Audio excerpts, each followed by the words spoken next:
Film की शुरुआत में लूसिया और कार्ला, जो मां और बेटी थीं, कार्ला की गर्भावस्था की जांच करवाने के लिए अस्पताल जा रही थीं।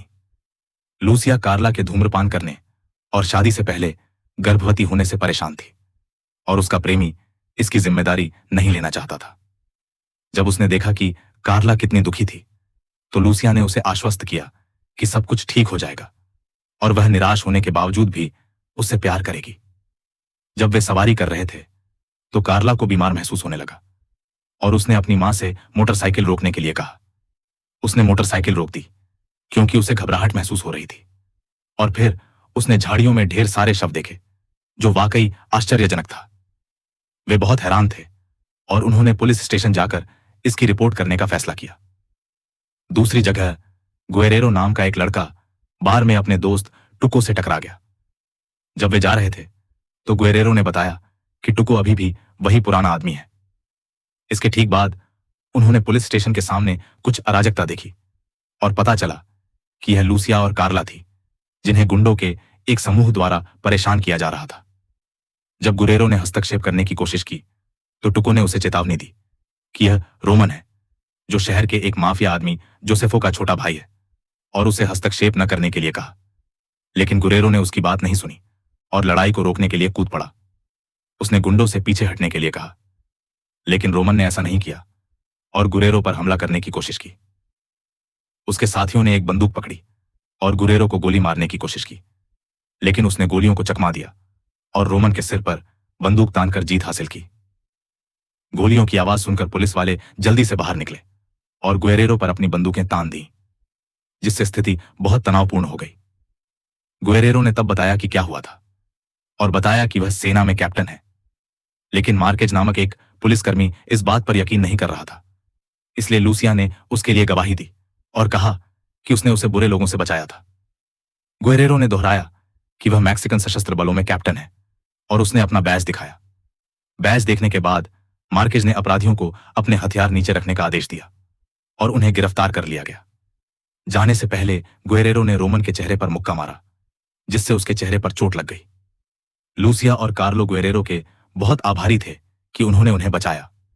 लूसिया ने उसे बताया कि उन्हें बहुत सारे शव मिले थे और उन्होंने इसकी सूचना देने की कोशिश की। यही कारण था कि बुरे लोग उनका पीछा कर रहे थे।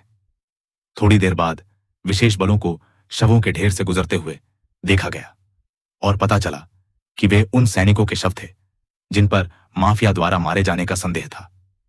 उन्होंने सभी शवों को सम्मानपूर्वक दफनाने और उन्हें अंतिम श्रद्धांजलि देने का ध्यान रखा। रक्षा मंत्री और सैन्य कर्नल मार्सेलो ने सैनिकों के शवों के बारे में बात करने के लिए एक बैठक की। मार्सेलो उन लोगों को पकड़ने के लिए दृढ़ थे जिन्होंने उनके सैनिकों को मार डाला था, और सुनिश्चित करें कि उनकी मौतें व्यर्थ न हों। उसने जिम्मेदार लोगों का पता लगाने का वादा किया। गुएरेरो अचानक आया और रक्षा मंत्री ने उसका अभिवादन किया, क्योंकि उसने बहुत बढ़िया काम किया था और जोसेफो को पकड़ने के मिशन का पूरा समर्थन किया था। जाने से पहले रक्षा मंत्री ने गुएरेरो से उसके साथ लंच करने के लिए कहा, लेकिन गुएरेरो ने अपनी टीम के साथ योजना बनाई थी और उसे निमंत्रण ठुकराना पड़ा। जोसेफो सैनिकों के शव मिलने की खबर देख रहा था। रोमन जल्द ही उसके पास आया और जोसेफो ने महिलाओं के साथ परेशानी खड़ी करने के लिए उस पर गुस्सा निकाला और अंत में विशेष बलों ने शवों को ढूंढ निकाला। रोमन ने कहा कि यह उसका अधीनस्थ एडुआर्डो था, जिसने शवों को झाड़ियों में दफना दिया। जोसेफो ने रोमन को बताया कि उसने रक्षा मंत्री से संपर्क किया और मैक्सिकन सेना के विशेष बलों के कप्तान गुएरेरो के बारे में खबर ली, जिसने उसके पिता को मार डाला था। उन्होंने कहा कि विशेष बलों को खत्म करने का एकमात्र तरीका कुछ अंदरूनी लोगों की मदद लेना था, इसलिए वह रक्षा मंत्री के साथ एक बैठक की व्यवस्था कर रहे थे। दूसरी तरफ लूसिया कार्ला की देखभाल कर रही थी, जो शवों के ढेर को देखने के बाद अभी भी सदमे में थी, जब अचानक कुछ लोग घुस आए और उन पर हमला कर दिया। दूसरी तरफ गुएरेरो के विशेष बल एडुआर्डो को पकड़ने की अपनी योजना के बारे में बात करने के लिए एकत्र हुए थे, जो सैनिक हत्याकांड में एक संदिग्ध था। गुएरेरो ने कहा कि वे जोसेफो के छिपे होने के बारे में पता लगाने के लिए उसे गिरफ्तार करना चाहते थे। उन्होंने इस काम के लिए टीम को विभाजित कर दिया। एक दल, जिसका नेतृत्व उसके दाहिने हाथ वाले आदमी टोरो ने किया, एडुआर्डो के रेस्तरां में भोजन करने वालों का नाटक करेगा ताकि क्षेत्र का निरीक्षण कर सके, जबकि दूसरा दल कॉम्बो और टैंक गुएरेरो के साथ रहेगा। उनका सबसे छोटा सदस्य पोलो नामक एक स्नाइपर दूर से नजर रखेगा। संक्षेप में, पहली टीम रेस्तरां में आराम कर रही थी, एडुआर्डो पर नजर रख रही थी, जबकि गुएरेरो और दूसरी टीम यह सुनिश्चित कर रही थी कि नागरिक सुरक्षित रहे। फिर उन्होंने एडुआर्डो को आश्चर्यचकित कर दिया और सभी ने एक दूसरे पर बंदूकें तान दी। गुएरेरो ने गोलीबारी से बचने के लिए एडुआर्डो से अपने हथियार नीचे रखने को कहा। बदमाशों को अभियुक्ता को सौंपने के लिए जल्दी से ले जाया गया। अचानक एडुआर्डो का एक आदमी चुपके से आया और गुएरेरो को गोली मारने ही वाला था, लेकिन फिर पोलो, जो दिन बचाने के लिए तैयार था, उस आदमी को मारने में कामयाब रहा। कुछ ही समय बाद वे एडुआर्डो और उसके दल को अभियुक्ता के पास पहुंचाने के लिए बैठक स्थल पर पहुंच गए। काम पूरा होने के बाद कॉम्बो ने गुएरेरो से पूछा कि क्या वह अलग हो सकता है, क्योंकि वह अपने परिवार से मिलने के लिए बेचैन था। टैंक ने फिर उसे याद दिलाया कि वे सभी पोलो के जन्मदिन का जश्न मनाने के लिए छुट्टी पर जाने के लिए सहमत हुए थे। गुएरेरो ने कर्नल मार्सेलो को बताया कि उन्होंने एडुआर्डो को सफलतापूर्वक पकड़ लिया है। कर्नल मार्सेलो ने नागरिकों के लिए कोई समस्या पैदा किए बिना काम पूरा करने के लिए उनकी सराहना की। उन्होंने कहा कि उन्होंने जोसेफो को पकड़ने में मदद करने के लिए गुएरेरो के विशेष बलों से अनुरोध किया। गुएरेरो रोमांचित था और बिना किसी हिचकिचाहट के मदद करने का वादा किया। इस बीच जोसेफो ने एक व्यक्ति से मुलाकात की रक्षा मंत्री से गुएरेरो के विशेष बलों को खत्म करने में मदद पाने के लिए कहा। यह पता चला कि जोसेफो ने गुएरेरो के सैनिकों के बारे में जानकारी देने के लिए रक्षा मंत्री को रिश्वत दी थी। रक्षा मंत्री ने तब गुएरेरो और उसके साथियों के बारे में विस्तृत जानकारी वाला एक फोन सौंपा। जब वह चला गया, रक्षा मंत्री ने उल्लेख किया कि विशेष बल कल छुट्टी लेंगे। रोमन ने दूर से बैठक को फिल्माया ताकि रक्षा मंत्री उन्हें धोखा ना दे। फिर उसने जोसेफो को इसके बारे में बताया और जोसेफो ने कहा कि विशेष बलों ने एडुआर्डो को पकड़ लिया है और रोमन से कहा है कि वह अपने पिता का बदला तुरंत ले। दूसरी ओर गुएरेरो और उसका दल पोलो के जन्मदिन पर छुट्टी मनाने के लिए उत्सुक था। जब गुएरेरो अपनी यात्रा के लिए एक पुरानी कार लेकर आया तो वे खुश हो गए। टैंक ने कार के बारे में उसका मजाक उड़ाया और गुएरेरो ने उसे बूढ़ा कहकर जवाब दिया। उन्होंने बाहर निकलने से पहले एक फोटो ली, क्योंकि छुट्टी से वापस आने के बाद वे जोसेफो को पकड़ने के लिए अपना मिशन शुरू करने वाले थे। हालांकि वे एक पुरानी कार चला रहे थे, लेकिन उन्होंने अपनी यात्रा में खूब मस्ती की, गाने गाए और कहानियां सुनाई। लेकिन अचानक जोसेफो के आदमियों ने उन पर हमला कर दिया। गुएरेरो ने अपनी कार दुश्मन पर चढ़ा दी और वे सभी बाहर निकल आए और लड़ने लगे। वे दुश्मनों को आसानी से हराने में सक्षम थे और उन्होंने अपने हथियार तैयार कर लिए। और फिर और भी दुश्मन दिखाई दिए। वे छिप गए और दुश्मन पर हमला करने के लिए तैयार हो गए। उन्होंने सभी दुश्मनों को हरा दिया और रोमन को गोली लग गई। गुएरेरो ने दुश्मनों के करीब जाने की कोशिश की, लेकिन रोमन, जो मर रहा था, ने ग्रेनेड फेंक दिया। सौभाग्य से विस्फोट सीधे गुएरेरो को नहीं लगा। सब कुछ शांत होने के बाद गुएरेरो ने रोमन का फोन पकड़ा ताकि पता लगाया जा सके कि हमले के पीछे कौन था। रोमन ने उन्हें बताया कि उनमें से और भी लोग रास्ते में हैं।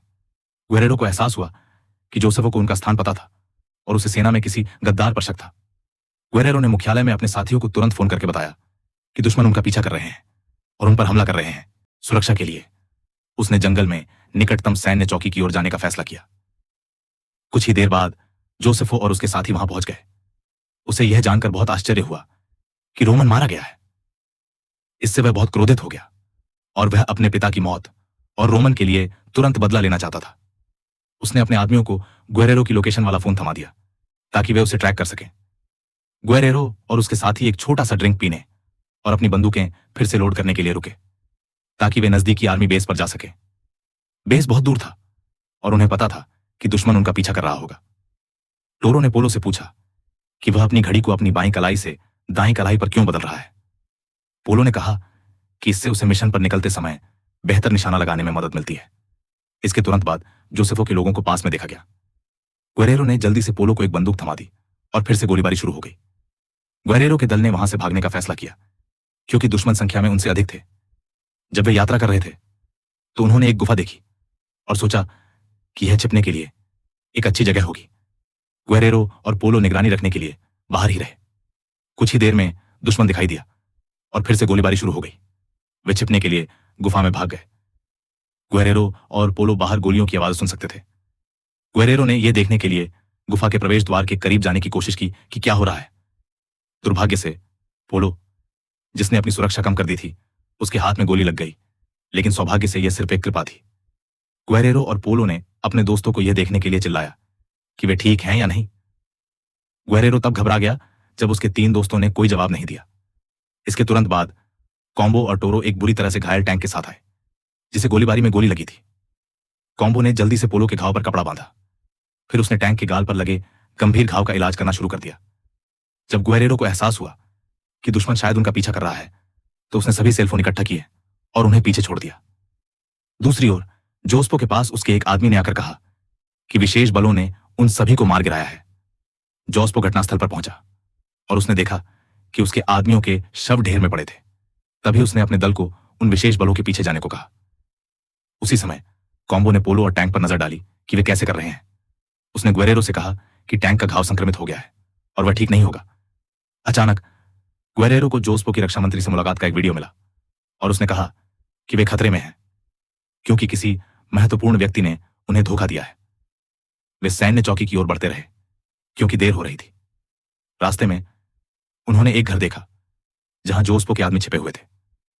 गुएरेरो ने अंदर जाकर आपूर्ति और गोला बारूद की जांच करने का फैसला किया। वे वहां मौजूद बुरे लोगों को आसानी से मार गिराने में सक्षम थे। किसी को एक कमरे से एक महिला को प्रताड़ित करते हुए सुना गया, इसलिए गुएरेरो अंदर घुसा और पाया कि लूसिया और कार्ला को बंदी बनाया गया था। कार्ला ने तुरंत गुएरेरो को गले लगाया और कॉम्बो ने जांच की कि वे कैसे कर रहे हैं। यह पता चला कि कॉम्बो न केवल एक सैनिक था बल्कि एक डॉक्टर भी था। गुएरेरो और उसके साथियों ने जल्दी से कुछ गोला बारूद और आपूर्ति जुटाई क्योंकि जोस्पो के सैनिक अपने रास्ते पर थे। थकावट महसूस करते हुए टोरो ने बताया कि इस तरह की स्थितियों ने उसे कभी कभी सेना छोड़ने के बारे में सोचने पर मजबूर कर दिया, लेकिन साथ ही यह भी उसे सैनिक बने रहने के लिए प्रेरित करता था। जाने से पहले लूसिया और कार्ला को सुरक्षा कारणों से सैन्य चौकी तक की यात्रा के लिए बुलेट प्रूफ जैकेट दी गई थी। घर से निकलने के कुछ ही समय बाद उनके दुश्मन दिखाई दिए और उन पर गोली चलाना शुरू कर दिया। पता चला कि जोस्पो और उसके दल ने उस जगह को घेर लिया था। वे जल्दी से घर वापस चले गए, लेकिन पोलो को फिर से गोली लग गई। टोरो ने जल्दी से पोलो को उठाया, जो लूसिया और कार्ला को सुरक्षित रखते हुए चलने में कठिनाई महसूस कर रहा था। घायल होने के बावजूद पोलो अभी भी सटीक रूप से गोली चलाने और कुछ दुश्मनों को मारने में सक्षम था, लेकिन जोस्पो और उसके आदमियों ने घर पर गोलीबारी जारी रखी और अंततः विशेष बलों पर भारी पड़ गए। कॉम्बो ने दुश्मन पर एक अलग कोण से हमला करने का प्रयास किया और आखिरकार उनमें से कुछ को मार गिराया। पोलो दर्द से गिर गया। टोरो उसकी मदद करने के लिए दौड़ा और कॉम्बो को तुरंत मदद के लिए बुलाया। कॉम्बो जल्दी से आया और टैंक से उन्हें कवर करने के लिए कहा। दूसरी ओर जोस्पो ने अपने लोगों को घर से बाहर निकलने के एक गुप्त रास्ते के बारे में बताया जो नदी की ओर जाता था। वे सभी सीधे गटर की ओर बढ़े ताकि वे गुएरेरो और उसके दल पर आश्चर्यजनक हमला कर सके। लूसिया और कार्ला, जो इस पूरे समय चुप थीं, वे विशेष बलों की मदद करना चाहती थी क्योंकि वे बहुत परेशान लग रही थी। गुएरेरो ने उन्हें जल्दी से बंदूक चलाना सिखाया और उन्हें एक जगह खोजने के लिए तैयार होने को कहा। ऐसा हुआ कि जोस्पो के दल ने भारी तोपें निकाली जो दीवारों को तोड़ सकती थी, इसलिए गुएरेरो और उनकी टीम ने जल्दी से कवर की तलाश की। दुश्मनों ने घर पर गोलीबारी शुरू कर दी, लेकिन सौभाग्य से कोई भी गोली गुएरेरो और उसकी टीम को नहीं लगी। जब बड़ी तोपों की गोलियां खत्म हो गईं और उन्हें फिर से लोड करने की जरूरत पड़ी, तो गुएरेरो और उसकी टीम ने जोस्पो पर ग्रेनेड फेंककर जवाबी हमला किया। दुख की बात है कि इस प्रक्रिया में टैंक को गोली लग गई। जोस्पो का एक आदमी घर में घुस गया और टोरो ने तुरंत उसे लड़ाई शुरू कर दी, लेकिन टोरो को अचानक से पकड़ लिया गया और उसे चाकू मार दिया गया। पोलो ने यह सब होते देखा और जल्दी से उस आदमी को गोली मार दी।